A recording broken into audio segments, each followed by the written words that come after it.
ये है दिल्ली दर्पण।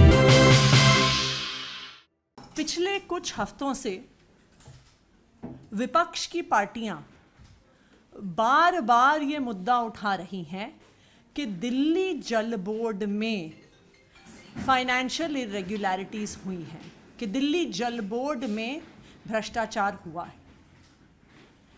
आज सभी पत्रकार बंधुओं के माध्यम से मैं सारी विपक्षी पार्टियों को और दिल्ली के लोगों को ये याद दिलाना चाहती हूँ कि आम आदमी पार्टी भ्रष्टाचार के खिलाफ आंदोलन से जन्मी हुई पार्टी है।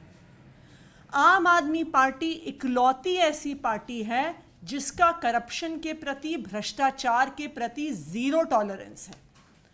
आम आदमी पार्टी वो पार्टी है जिसने दिल्ली की सरकार में, पंजाब की सरकार में जब ये सामने आया कि हमारे सिटिंग मंत्री कोई भ्रष्टाचार कर रहे थे, बिना किसी एफआईआर के, बिना किसी जांच के, प्राइमा फेसी सबूत के आधार पर सिटिंग मिनिस्टर्स को हटा दिया था। आम आदमी पार्टी ने ना आज तक भ्रष्टाचार किया है ना करेगी। दिल्ली सरकार ने पिछले 8 साल में ना एक पैसे का भ्रष्टाचार किया है और ना एक पैसे का भ्रष्टाचार करेगी। लेकिन क्योंकि आज पब्लिक डोमेन में दिल्ली जल बोर्ड को लेके, जो दिल्ली की सरकार का एक हिस्सा है और एक महत्वपूर्ण हिस्सा है, बार बार विपक्ष द्वारा सवाल उठाए जा रहे हैं। दिल्ली के मुख्यमंत्री अरविंद केजरीवाल जी ने ट्रांसपेरेंसी के इंटरेस्ट में, भ्रष्टाचार के खिलाफ लड़ाई लड़ने के इंटरेस्ट में और सारे तथ्यों को सामने लाने के लिए दिल्ली जल बोर्ड का 15 साल का स्पेशल ऑडिट सीएजी द्वारा ऑर्डर किया है। कल दिल्ली के मुख्यमंत्री अरविंद केजरीवाल जी ने फैसला लिया है कि 2008 से लेके अब तक दिल्ली जल बोर्ड के सारे अकाउंट्स को सीएजी द्वारा स्पेशल ऑडिट करवाया जाएगा। ये स्पेशल ऑडिट दिल्ली जल बोर्ड एक्ट और सीएजी का duties, powers and conditions of service act के तहत करवाया जाएगा। हम सीएजी के साथ बैठकर इसके सारे टर्म्स एंड कंडीशंस तय करेंगे और हम सीएजी से आग्रह करेंगे कि जल्द से जल्द इस ऑडिट को करें। इस ऑडिट से ये फायदा होगा कि अगर किसी भी प्रकार का भ्रष्टाचार या कोई भी इरेगुलरिटी किसी के द्वारा की गई है तो उन पर दिल्ली सरकार के द्वारा सख्त से सख्त कार्रवाई करी जाएगी। दिल्ली सरकार खुद कोई भी व्यक्ति इन्वॉल्व हो, उसके केस को चाहे सीबीआई भेजने की जरूरत हो, चाहे पुलिस भेजने की जरूरत हो, सख्त से सख्त कार्रवाई करेगी।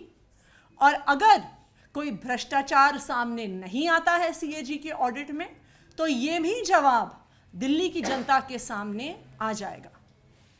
ये सीएजी ऑडिट इसलिए ऑर्डर किया गया है क्योंकि अरविंद केजरीवाल जी की सरकार का भ्रष्टाचार के प्रति जीरो टॉलरेंस था, भ्रष्टाचार के प्रति जीरो टॉलरेंस है और भ्रष्टाचार के प्रति जीरो टॉलरेंस रहेगा।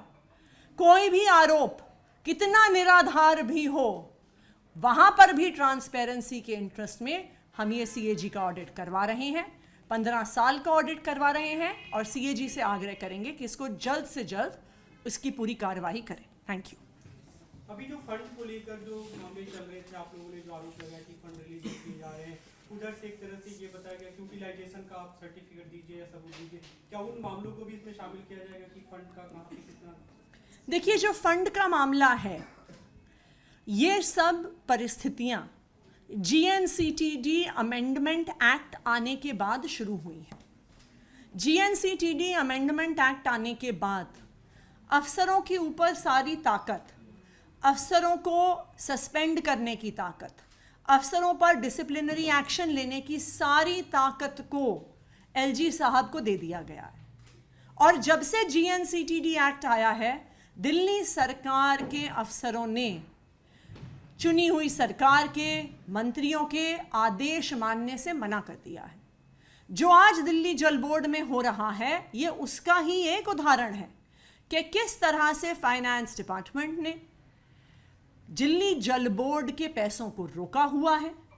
मेरे बतौर फाइनेंस मिनिस्टर होने के बावजूद, उनको आदेश देने के बावजूद, 3 बार रिटर्न डायरेक्शंस देने के बावजूद फाइनेंस डिपार्टमेंट फंड्स नहीं रिलीज कर रहा है। इसका नतीजा और इसका नुकसान किसको हो रहा है? इसका नुकसान दिल्ली के लोगों को हो रहा है। कल मैं त्रिलोकपुरी गई थी। त्रिलोकपुरी के एक ब्लॉक में सीवर बैठा हुआ था। उस सीवर को रिप्लेस करने की ज़रूरत थी। उसका टेंडर भी हो गया, उसका वर्क ऑर्डर भी हो गया, लेकिन वो कॉन्ट्रैक्टर काम करने को तैयार नहीं है क्योंकि उसके पुराने पेमेंट्स नहीं हुए। मैं 2 दिन पहले सुल्तानपुरी गई थी, वहाँ पे भी यही कहानी थी। वहाँ पर सीवर ओवरफ्लो कर रहा था, लेकिन जिन कॉन्ट्रैक्टर्स से सीवर क्लीनिंग मशीन्स हायर करी जाती हैं, उन्होंने काम करने से मना कर दिया था। क्यों? क्योंकि उनके पुराने पेमेंट्स नहीं हुए हैं। तो अगर इसी तरह से पूरी दिल्ली में सीवर ओवरफ्लो होंगे, सीवर की रिपेयर नहीं होगी, उनके द्वारा वाटर कंटामिनेशन होगा, तो इसका खामियाजा दिल्ली के लोगों को ही भुगतना पड़ेगा।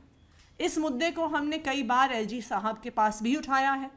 इस मुद्दे पर अभी एक केस दिल्ली हाई कोर्ट में भी चल रहा है और मैं उम्मीद करती हूं कि जल्द से जल्द फाइनेंस डिपार्टमेंट द्वारा दिल्ली जल बोर्ड का पैसा रिलीज किया जाएगा। लेटेस्ट खबरों के लिए सब्सक्राइब करें हमारा YouTube चैनल या फिर लॉग ऑन करें www.delhidarpantv.com। खबरों की कवरेज और विज्ञापनों के लिए संपर्क करें।